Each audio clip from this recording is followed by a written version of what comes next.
For 3 centuries, the Romanov dynasty held absolute, unquestioned control over the largest empire on Earth. A tiny, marginalized faction, guided by the fanatical vision of a single intellectual, eventually dismantled that entire system. In the late 19th century, Russia was an agrarian society ruled with total authority by the Tsar. This world of extreme inequality produced the man who would tear it down, Vladimir Ulyanov, later known as Lenin, the son of a comfortable, highly educated family. Lenin's path to radicalism began in 1887, when the state hanged his older brother, Alexander, for plotting to assassinate the Tsar. In the wake of the execution, friends and neighbors completely ostracized the Ulyanov family. This social abandonment permanently hardened Lenin's heart. He transformed his personal grief into a lifelong fanatical crusade to annihilate both the Tsarist monarchy and the Russian bourgeoisie that turned its back. Lenin found his weapon in the writings of Karl Marx, a German philosopher who predicted a future where industrial workers would overthrow their capitalist oppressors to build a cooperative utopia.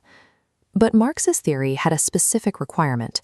A socialist revolution could only happen in a mature, industrialized capitalist society. Russia was the opposite, a backward, peasant-heavy empire that lacked the economic base Marx described. Lenin bypassed this problem by inventing vanguardism. He argued socialists shouldn't wait for capitalism to evolve naturally. In his framework, a small, hyper-disciplined core of revolutionaries serves as the vanguard, aggressively forcing the transition and leading the unorganized masses. This uncompromising stance fractured the broader Russian socialist movement. Lenin broke away from the more moderate factions to form his own extremist group, the Bolsheviks. He had mutated Marxist theory, turning it from a slow evolutionary prediction into a violent playbook for an immediate coup. By 1917, World War I had shattered the Russian Empire. Facing mass desertions and widespread starvation, the Tsar abdicated during the February Revolution, ending 300 years of Romanov rule. A fragile democracy called the Provisional Government stepped into the vacuum. Led by figures like Alexander Kerensky, they made the fatal mistake of keeping a broken Russia in the war, while failing to deliver the land reform the people demanded. Sensing an opportunity to destabilize their enemy, the German military smuggled the exiled Lenin back into Petrograd on a sealed train. Upon his arrival, Lenin shocked his peers by refusing to cooperate with the new democracy. He released his April Theses, demanding that all power be transferred to the Soviets, the local worker and soldier councils.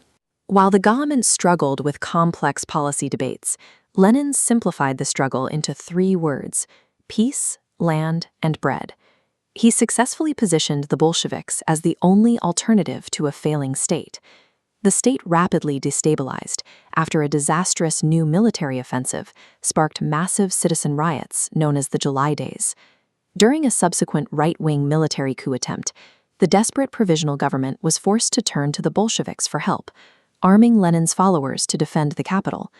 By giving rifles to the exact extremist factions sworn to destroy them, the democratic government effectively surrendered its own legitimacy.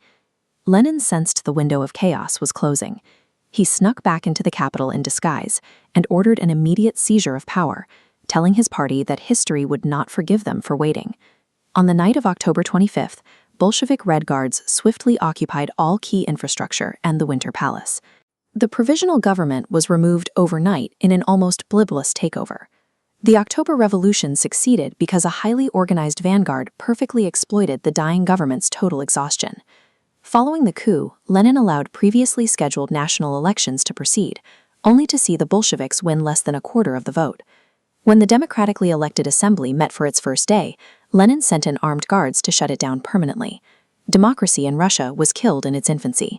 To consolidate control, Lenin signed a humiliating peace treaty surrendering massive territories to Germany. This move sparked a brutal, multi-front civil war against a broad alliance of counter-revolutionaries. Lenin protected his regime by creating the Cheka, a secret police force that launched the Red Terror. They systematically executed political dissidents and established the first labor camps in the Siberian wilderness. To save his vision of a socialist utopia, Lenin immediately resurrected the exact same oppressive, authoritarian terror of the Tsarist state he originally fought to destroy. Lenin won the Civil War, and within decades, his efforts transformed a backward monarchy of illiterate peasants into a modern, industrialized superpower. But as his health failed, Lenin realized the nature of the machine he had built. In his final days, he issued desperate, ignored warnings about the ambitions of his general secretary, Joseph Stalin.